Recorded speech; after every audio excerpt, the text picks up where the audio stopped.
चतुर्थी का जो व्रत करने वाली होती हैं, जो चतुर्थी का पूजन करने वाली होती हैं, उनके भीतर का एक भाव होता है कि जैसे ही शाम का समय आए चंद्रदेव का पूजन करें, चंद्र जब प्रकट हो जाए, कलश भर लिया, उसके नीचे आखा दाना रख दिया, चावल गेहूं जो भी आप रखते हो पूजन के लिए, ऊपर पात्र आदि रख दिया जलाशय, फिर अपन ने घी का दिया लगाकर पूजन भी कर ली। तो जो चतुर्थी का पूजन करने वाली होती हैं, जो चतुर्थी का नियम व्रत धारण करने वाली होती हैं, बड़ी बड़ी चतुर्थियां करती हैं या उसका नियम धारण करती हैं, तो चतुर्थी का जो पूजन करती हैं वो किस चीज के लिए होता है? केवल संतान, पुत्र, परिवार, हमारा कुटुंब, हम जिस कुल में हैं, हमारा कुल वैभव की ओर बढ़े, संपदा की ओर बढ़े और उसकी आयु बढ़े, उसकी आयु बढ़े, वैभव बढ़े। बहुत ध्यान दीजिएगा महाराज, चतुर्थी की पूजन में जो आप आखा दाना रखते हो, गेहूं वगैरह कुछ भी जो रखते हो, उसकी बड़ी महत्वता होती है महाराज। यहां तक कहा गया है, चतुर्थी की कथा तो आप लोग पढ़ते होंगे, जो लोग पढ़ते हैं उनको मालूम होगा, चतुर्थी की कथा में लिखा है, चौथ माता के व्रत में वर्णन किया गया है कि वो आखा दाना जो रखा जाता है, मान लो कोई जरूरी काम होता है तभी आखा दाना को रखा जाता है, संभाल के रखते हैं कि हम इस काम के लिए जा रहे हैं और हमारा ये कार्य सफल होना चाहिए। तो जिसने चतुर्थी का व्रत करा है, जिसने चंद्रदेव का पूजन करा, चतुर्थी का व्रत करा, वो गणेश जी से विनती करके वहां से 2-4 आखा दाना उठा ले और जो व्यक्ति का काम अटक रहा है अपने ही घर का, पर दूसरे कुल को नहीं देना, अपने ही कुल के अंतर्गत जो काम अटक रहा है उसकी जेब में, उसके पल्लू में उस चीज को रख दिया जाए। तो चतुर्थी जो अगली आती है, जैसे आप महीने की करते हो तो महीने की, और आप जैसे करते हो कि 4 अलग बड़ी बड़ी चतुर्थी करते हो तो उसके अनुसार आपका कार्य सिद्ध होता ही है। उस आखे दाने का इतना महत्व होता है क्योंकि चतुर्थी का व्रत करने वाली माता जब व्रत करती है तो स्वयं चतुर्थी की कथा में लिखा हुआ है कि पार्वती जी गणेश जी से चतुर्थी की कथा बचवाती। चतुर्थी की कथा बाची किसने थी? स्वयं गणेश जी महाराज ने। और सुनी किसने थी?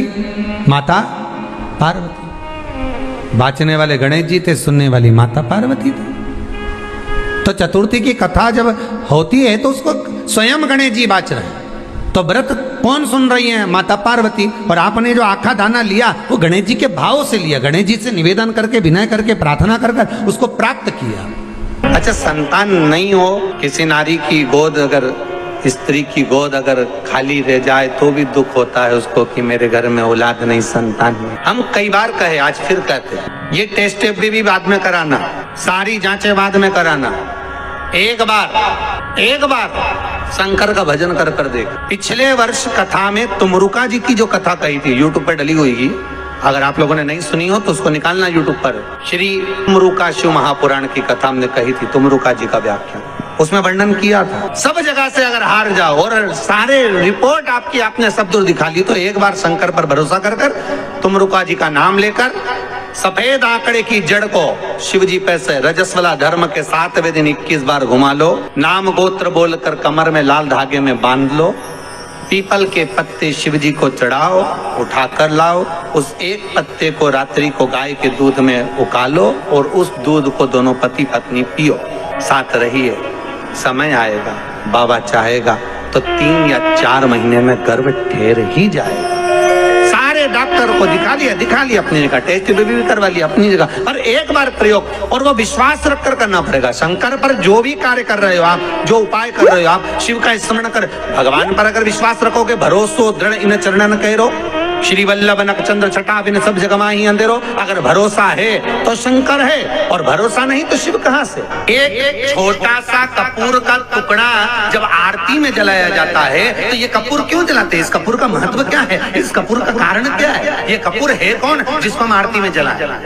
क्या जरूरत इस कपूर को आरती में जलाने की? क्या जरूरत इसको यज्ञशाला में जलाने की? क्या जरूरत है इस कपूर को पूजन में जलाने की? स्वयं गुरु बाबा कहते हैं, यदि कोई आरती में, पूजन में, घर में एक कपूर का टुकड़ा आरती के बाद में जब समर्पित करेगा तो उसको अश्वमेध यज्ञ का पुण्य प्राप्त हो जाएगा। अश्वमेध यज्ञ के पुण्य को पाने के लिए कपूर का टुकड़ा आज भी आरती में जलाया जाएगा। एक कपूर का टुकड़ा सूखा का, इसीलिए हमारे यहाँ शास्त्र कहता है महाराज, जब आपको घर में अगर ऐसा लगने लगे कि 15 दिन से बहुत बेचैनी है, बहुत दुख तकलीफ लग रही है, कोई ना कोई बीमार पड़ रहा है, कुछ ना कुछ तकलीफें लग रही है, तो एक पीपल का पत्ता ले लो, उसके ऊपर एक कपूर का टुकड़ा ले लो, सारे घर में घुमाकर उसको दरवाजे के बीच मध्य में जलाकर रख दीजिए, थोड़ी सी देर, 20 से 25 मिनट के अंदर मकान में एनर्जी वापिस आ जाएगी, उस भवन में एनर्जी वापिस प्राप्त हो जाएगी। 20 से 25 मिनट के अंदर एनर्जी वापस। लग रहा है कि यहाँ नेगेटिव है तो उसको पॉजिटिव बनाया जा सकता है। समी पत्र का प्रयोग दूसरी जगह कहाँ किया जाता है? जैसे घर में कोई बहुत चिड़चिड़ा व्यक्ति है, बेटा चिड़चिड़ा है, बहू चिड़चिड़ी या सास चिड़चिड़ी है या कोई बच्चे चिड़चिड़े हैं, बहुत चिड़चिड़ापन, बहुत क्रोध है, वो आदर ही नहीं कर रहा। मान लो बेटा आदर नहीं कर रहा, मान लो कोई बहू आदर नहीं कर रही है, मान लो कोई सास आदर नहीं कर रही है, कोई ससुर आदर नहीं कर रहा, सम्मानजनक शब्द ही नहीं निकलते, बहुत कोई आदर ही नहीं करता। और आदर ना करने के कारण हमारी चित्तवृत्ति अगर भाव मन को छुपताता है, अर्थात हमारा दिल जब दुखता है, मन दुखता है, तो उसके लिए कहा गया समी पत्र के 71 पत्ते, 71, कितने? 71।